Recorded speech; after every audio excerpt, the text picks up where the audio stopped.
नमस्कार. राजकारण की समाजकारण आजच्या या महा एपिसोडमध्ये मी आपल्या सगळ्यांचं स्वागत करतो. महा एपिसोड अशासाठी कारण आज आपल्याबरोबर या चर्चेमध्ये केवळ एक नाही तर पुणे शहराचे 4 महापौर सहभागी होणार आहेत. यापैकी 3 माजी महापौर आहेत आणि 1 विद्यमान महापौर आहे. मी आपल्यासमोर आमंत्रित करतो पुणे शहराच्या माजी महापौर सौ वैशाली बनकर यांना, त्याचप्रमाणे पुणे शहराच्या आणखीन एक माजी महापौर सौ चंचला कोदरे आणि श्री दत्तात्रय धनकवडे यांना आणि पुणे शहराचे विद्यमान महापौर प्रशांत जगताप यांना.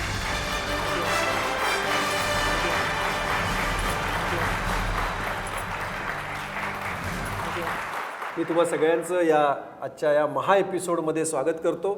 सर्वप्रथम मला तुम्हाला चौघांनाही एक प्रश्न असा विचारायचा आहे की महापौर, शहराचा जो महापौर असतो हे अतिशय प्रतिष्ठेचं पद आहे, परंतु महापौर हे पद हे फक्त शोभेचं पद आहे असा एक समज आहे. याबद्दल तुम्ही काय सांगाल? या ठिकाणी आपण जो प्रश्न विचारला त्या प्रश्नाचं उत्तर निश्चित नाही आहे की शहराच्या महापौरांनी जर ठरवलं तर आपल्या या शहराचे प्रश्न सोडवणूक करण्याकरता किंवा या शहरामधला विकास झपाट्याने होण्याकरता राज्य सरकार असेल किंवा केंद्र सरकार असेल यांना थेट इशारा देणं असेल किंवा राज्य सरकार केंद्र सरकारच्या पातळीवर सातत्याने पाठपुरावा करण्यासाठी ज्या व्यक्तीची गरज असते ते म्हणजे महापौर असते.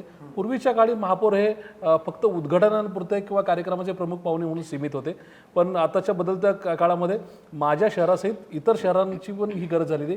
त्या शहराचे जे कोणी विद्यमान महापौर असतील किंवा येणारे महापौर असतील यांनी त्या शहरासाठी पुढचा विकास कसा होईल त्या दृष्टीने आक्रमक होण्याची किंवा शहराचं नेतृत्व करण्याची गरज आहे असं मला वाटतं. पुण्यामध्ये काही चुकीचं खपून घेतलं जात नाही आणि त्याच्यामुळे पुण्याच्या महापौराला फार जागरूकपणे काम करावं लागतं, हा माझा असा अनुभव आहे. संपूर्ण प्रशासनावरती वचक ठेवण्याचं काम आणि प्रशासनाकडनं लोकोपयोगी आणि लोकांना जे शहरासाठी जे नागरिक राहतात शहरामध्ये त्या नागरिकांना ज्या सुविधा द्यायच्यात त्या देण्याचं काम महापौराच्या माध्यमातून त्या ठिकाणी घडू शकतं. प्रशासनाचा प्रमुख आणि महापालिकेचा प्रमुख म्हणून महापौराकडे पाहिलं जातं. महापालिकेचा प्रमुख, तर हे शोभेचं पद आहे असं तुम्हाला वाटतं? निश्चितच नाही, कारण जे काही महानगरपालिकेचे प्रश्न असतील, शहराचे प्रश्न असतील ते सोडवण्याच्या दृष्टिकोनातून मग त्या ठिकाणी राज्य शासनाकडे, केंद्र शासनाकडे पाठपुरावा करण्याच्या अनुषंगानं त्या ठिकाणी आपल्याकडे एक होल्ड असतो असं मी म्हणेल. अधिकार असतो. चंचलाताई, तुमचं महापौर म्हणून महापौर पदाकडे बघण्याचा तुमचा दृष्टिकोन काय? महा या शब्दातच खूप काही आहे.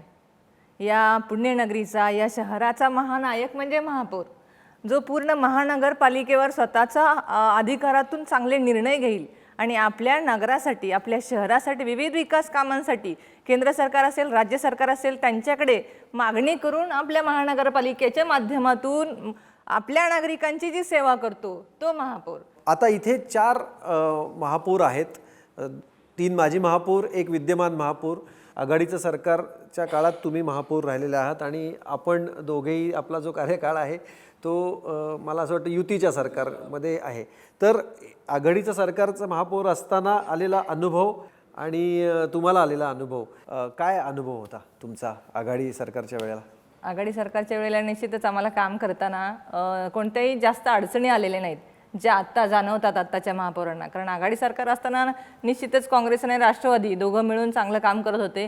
त्यावेळी जेएनएनएमच्या माध्यमातून पुणे महानगरपालिकेला शासनाकडून 2469 कोटींचा निधी 6 वर्षामध्ये, गेल्या 6 वर्षामध्ये मिळाला. बीआरटीच्या माध्यमातून चांगले बसेस, आपण बीआरटीच्या माध्यमातून बीआरटी रोडवरून धावणाऱ्या लोकांच्या सोयीसाठी, नागरिकांच्या सोयीसाठी पीएमपीएमएलच्या माध्यमातून दिल्या. कधीही पाण्याची उपासमार पुणे शहराची आता पण कधीही झाली नव्हती. कधीही 8-8 दिवस लोकांना एक टाइम पाणी असा विषय कधीच आला नव्हता. आणि आता आज कसं झालं या सरकारमध्ये, ते नंतर महापौर सांगतीलच, पण आता काय परिस्थिती आहे ते निश्चित सांगतील. त्यावेळी कधीही आम्हाला पाण्याची टंचाई भासली नाही किंवा एक वेळच पाणी करावं असं कधीही निर्णय घ्यावा लागला नाही. जसं तुमच्या कार्यक्रमाचं नावच राजकारण की समाजकारण, तर आमचे नेते म्हणजे निश्चितच शरदचंद्रजी पवार साहेब असतील, अजितदादा असतील किंवा आम्हाला इथून ज्यांच्याकडून मार्गदर्शन मिळतं, सुप्रियाताई सुळे असतील, वंदनाताई चव्हाण असतील, यांचं म्हणणं असं आहे की आपण काम करत असताना 80% हे समाजकारण आणि फक्त 20% निवडणुकीपुरतं राजकारण करा. बाकी आपल्याला समाजासाठी काम करायचे, समाजासाठी झटायचं.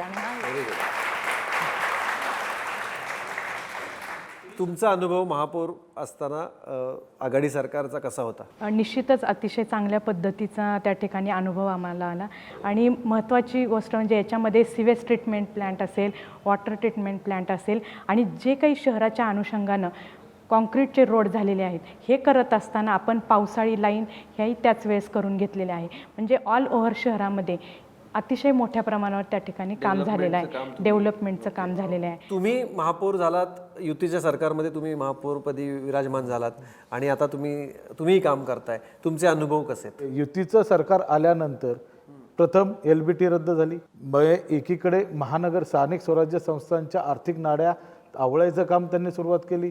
दुसऱ्याकडे आपल्या राज्य शासनावरती त्यांना विसंबून राहावं लागलं पाहिजे अशा प्रकारचं धोरण त्यांचं अंमलात आणलं गेलं. आपण पाहत असाल की त्या काळामध्ये अनेक पत्रव्यवहार माननीय मुख्यमंत्री महोदयांना त्यावेळेस केली की महाराष्ट्र शासनाकडे महानगरपालिकेचे मोठ्या प्रमाणामध्ये पैसे रखडलेले आहेत, ते पैसे आपण महानगरपालिकांना द्यावेत की ज्याच्या माध्यमातून आम्हाला विकास कामं करावं लागतील. गेले 6 महिने झालेत, 1 रुपयासुद्धा महानगरपालिकेकडे आलेला नाही. फक्त मान्यता दिली इथपर्यंतच ते सीमित राहिलेले. दुसरे विषय आहेत, मेट्रोसारखे विषय आहेत, अनेक दिवस तिथं पडून राहीत, 2.5 वर्ष ते विषय पडून राहिलेत. त्याच्यानंतर त्याला मान्यता आत्ताशी PIB आणि हे करून गेलं. नागपूरची मेट्रो 15 दिवसात मिळाली, पुण्याला मेट्रो मिळायला ह्या सरकारला 2.5 वर्ष लागली. नाही आता पण याच्यामध्ये काय सांगाल? त्याच्या मागचं कारण असं आहे की मी आपल्याला सांगू इच्छितो, मी या सरकारच्या बद्दल हे फक्त घोषणा करणारं सरकार आहे.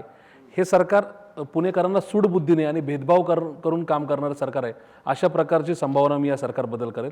उदाहरण द्यायचं जर झालं तर पूर्वीच्या काळी आघाडी सरकारने UPAच्या गव्हर्नमेंटच्या काळामध्ये या शहराला 550 बसेस मान्य केल्या होत्या, ज्या जेन्युइन एअरमधून येणार होत्या, ज्याच्यामध्ये 150 ते $250 कोटी रुपये हे केंद्र सरकार आणि राज्य सरकार देणार होतं. जेव्हा सत्ता बदल झाला त्यास इथल्या पालकमंत्र्यांनी त्या ठिकाणी वेगळ्या प्रकारचा पत्रव्यवहार केला आणि सांगितलं की आम्हाला बसेसची ते मॉडेल्स बदलून द्या. त्या बसेस आमच्या मागे गेल्या. मधल्या काळामध्ये तेजस्विनी बसेसचं वाटप झालं. पूर्वीच्या काळी या शहराला ज्या बसेस मिळाल्या, 200 बसेस मिळाल्या, त्या बसेस पूर्वीच्या काळी सरकारने दिल्यानंतर लगेच दिल्या कारण त्यांची नियत साफ होती. आताच्या काळामध्ये मध्ये ज्या काही बसेस वाटप झाल्या त्या फक्त 5 शहरांना दिल्या गेल्या, त्याच्यामध्ये पुण्याचा समावेश नाही. मी या ठिकाणी जबाबदारीने सांगू शकेल, मागच्या 2.5 वर्षामध्ये केंद्रामध्ये भाजपची सत्ता येऊन आणि राज्यामध्ये 2 वर्ष झाले भाजपची सत्ता येऊन या शहराला एकही रुपया मिळाला नाही, फक्त 15 लाख रुपये मिळालेत. मला कुठेतरी असं वाटतं की आपल्या चॅनल्सवरून ज्यावेळेस लोक हा कार्यक्रम पाहतील, माझी पुणेकरांना आणि राज्यातल्या सगळ्या जनतेला माझी विनंती राहील की कृपया आपण खोलात जाऊन याची चौकशी करावी, माहितीचा अधिकार वापरावा. या ठिकाणी 2469 कोटी रुपये UPA गव्हर्नमेंट असताना या शहराला मिळालं, तर या 2.5 वर्षामध्ये या शहराला फक्त 15 लाख रुपये भाजप सरकार देऊ शकलंय.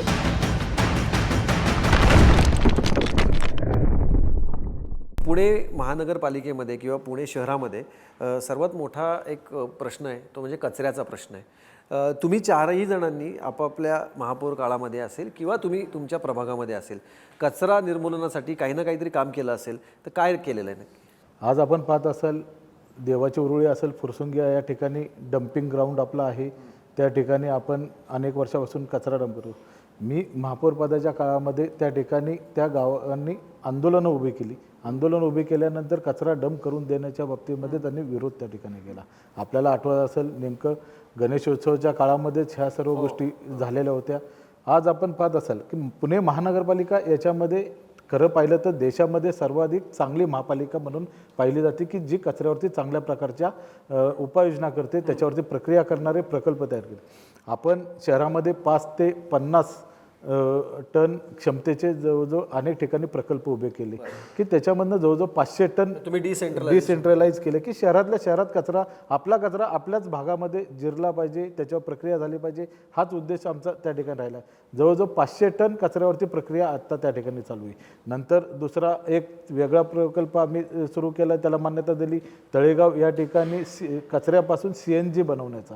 तो जवळजवळ 300 टन क्षमतेचा कचऱ्याचा प्रकल्प आहे. देशामधला हा पहिला प्रकल्प आहे की जो अशा पद्धतीने पहिला प्रकल्प आहे की ज्याच्यातनं CNG तयार होते आणि त्याच्यावरनं आपल्याच ज्या सार्वजनिक वाहतुकीसाठी वापरणाऱ्या बसेस चालणार आहे. आम्ही प्रत्येक वॉर्डामध्ये छोटे मोठे 5 टनापासून ते 25 टनापर्यंतचे, आणि आता नुकतंच आम्ही मागच्या 3 महिन्यापूर्वी सुरुवात केलेले 50 टनाचे 4 ते 5 प्रकल्प उभे करत आहोत. मागच्या काळामध्ये या शहरामध्ये जे देशाचे केंद्रीय मंत्री राहतात मान्य जावडेकर साहेब, त्यांनी पिंपरी सांडस या ठिकाणी आम्हाला जागा देण्याचं कबूल केलं होतं, पण नंतरच्या काळामध्ये त्याच्यामध्ये कुठलीच पुढे कार्यवाही झाली नाही.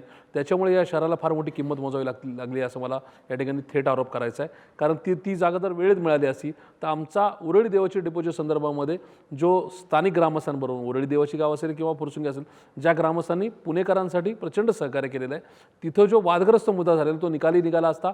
योग्य ठिकाणी त्या ठिकाणी प्रकल्प उभा राहून या शहराला कचऱ्याचा प्रश्न कायमस्वरूपी मार्गी लागला असता. कचरा विघटनाचं काम जरी गोरगरीब लोक करत असतील तरी कचरा मात्र आपण टाकत असतो. हे मात्र नागरिकांना एक या चॅनलच्या माध्यमातून मी छोटीशी सूचना करू इच्छिते. वेगवेगळ्या आमच्या महानगरपालिकेच्या शाळा असतील, महानगरपालिकेचे वेगवेगळे ऑफिसेस असतील, कार्यालय असतील, त्याच्यामध्ये आपण महिलांसाठी जे सॅनिटायझर नॅपकिन वापरले जातात त्याचं सुद्धा आपण विल्हेवाट लावण्यासाठी एक मशीन्स येतात. त्या मशीन्स त्या ठिकाणी लावलेल्या आहेत आणि वेगवेगळ्या संस्थांना, कॉलेजेसला आणि इतर प्रायव्हेट ऑफिसेसला सुद्धा आवाहन करते या चॅनलच्या माध्यमातून की तुम्ही या गोष्टी करणं अतिशय आवश्यक आहे. महापालिकेच्या माध्यमातून जे काही कचऱ्याचं व्यवस्थापन होतं तर त्याच्या अनुषंगानं आपल्याला वेगवेगळे अवॉर्ड त्या ठिकाणी मिळालेले आहेत.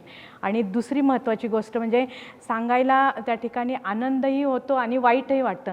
म्हणजे सर्व काही करतोय आम्ही आणि श्रेय घेतोय फक्त भाजप सरकार. ज्या ठिकाणी ऑलरेडी सगळं झालेलं आहे अशा ठिकाणीच तुम्ही स्मार्ट सिटी दाखवून लोकांना हे जे काही तुम्ही स्वप्न दाखवताय ते कुठेतरी चुकतंय असं मला या ठिकाणी नमूद करावंसं वाटतं. आज इथे प्रेक्षकांमध्ये अनेक प्रेक्षक असे आहेत की जे शहरातल्या वेगवेगळ्या प्रभागातून आलेले आहेत. सर्वप्रथम मी दत्तात्रय धनकवडे जे आहेत त्यांच्या प्रभागातून कोण आलेला आहे का इथे? त्यांनी आमच्या इथे अतिशय सुंदर कामं केलेली आहेत. म्हणजे अक्षरशः आता आम्ही लोकांकडे गेलो की त्यांना विचारलं तुमचा काही प्रॉब्लेम आहे का किंवा तुमच्या काय अडचणी आहे, तर ते म्हणतात आम्हाला सांगायला कामच शिल्लक राहिलेलं नाही की आमच्याकडे हे करा की ते करा, पाण्याचा प्रॉब्लेम, सर्वच रस्ते, पाणी वगैरे सगळं. त्यांची कामं इतकी सुंदर आहेत की आम्हाला कुठल्याही प्रकारच्या अडचणी किंवा भाजी मार्केटमध्ये CCTV कॅमेरे, इतर बऱ्याचशा अंडरग्राऊंड वायरी वगैरे, कचऱ्याचा प्रकल्प पण तो आमच्या भागातच आमचा कचरा जिरवला जातो. नमस्ते, मैं वैशालताई बनकर के प्रभाग में से हूँ. पहले तो उन्होंने लेडीज़ का जो प्रॉब्लम था, मेन जो टॉयलेट का प्रॉब्लम था वो उन्होंने सॉल्व किया. और जो लेडीज़ जो पानी के लिए जो बहुत पहला प्रॉब्लम आता है कि घर में पानी की ज़रूरत होनी चाहिए, तो वो पानी का उन्होंने प्रॉब्लम सॉल्व किया. अभी घर घर में पानी आता है. और जहाँ पे जो लेडीज़ जो थे घर में बैठे करते थे अपने और कुछ भी नहीं कर पाते थे, उनको कोई यही नहीं था कि हम क्या करें क्या नहीं कर, पर उन्होंने उन लेडीज़ लोगों को इकट्ठा किया. एक हमारे जो महात्मा फुले करके उन्होंने हॉल बनवाया. वहाँ पे उन्हें मिडकॉन और महापालिका की तरफ से उन्होंने अनेक अलग अलग प्रकार के ट्रेनिंग प्रोजेक्ट्स लेके आए. और ट्रेनिंग दिलाने के बाद वो लेडीज़ खुद अपने पैर पे खड़े होकर अपने घर का भी ये कर रहे हैं और खुद भी मार्केट में बहुत प्रसिद्ध हो रहे हैं. ऐसे मैंने बहुत सारा काम उन्होंने किया है. 40 वर्षापूर्वी कैलासमामा कोदरे यांनी महानगरपालिकेसाठी 2 एकर जमीन ही महानगरपालिकेला दिली होती. त्या ठिकाणी त्यांनी सार्वजनिक रुग्णालय हे सुरुवात केलेलं होतं. त्याच ठिकाणी अत्याधुनिक सुखसुविधांनी उपयुक्त असं नवीन पद्धतीची रुग्णालयाची इमारत नुकतीच ताईंनी बांधलेली आहे, ज्यामुळे नागरिकांना त्याचा खूप फायदा होतो की लांब कुठे किंवा पुण्यात हडपसरला इकडे जाण्याची गरज भासत नाही. आणि रस्त्याच्या विकासामध्ये सर्वात महत्त्वाचं काम म्हणजे मुंढवा नदीवरील ब्रिज, ज्यामुळे वाहतुकीची जी होणारी कोंडी होती त्याच्यातून नागरिकांची ही सोडवणूक झालेली आहे. धन्यवाद. अभिनंदन. सर्वसामान्य नागरिकांच्या हितासाठी दादांनी शाहू महाराज हॉस्पिटल उभं करून दिलेलं आहे. त्याचप्रमाणे वानवडीतील सर्व विद्यार्थ्यांच्या हितासाठी दर्जेदार आणि अद्ययावत शिक्षण मिळण्यासाठी लर्निंग स्कूलची सुविधा उपलब्ध करून दिली आहे.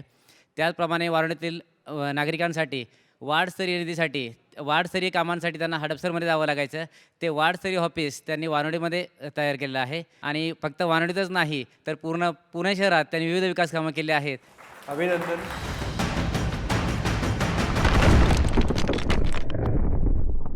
राजकारण की समाजकारण या कार्यक्रमामध्ये तुमच्याशी मी चर्चा करतोय, परंतु प्रेक्षकांमधून देखील असे काही लोक आहेत की ज्यांना तुम्हाला काही प्रश्न विचारायचे आहेत. सध्याच्या विद्यमान महापौर असतील, माजी महापौर असतील, या सर्वांनी अशी काही कल्पना राबवली आहे किंवा राबवत आहेत का, जेणेकरून आपल्या महानगरपालिकेमध्ये महसूल मोठ्या प्रमाणात जमा होईल?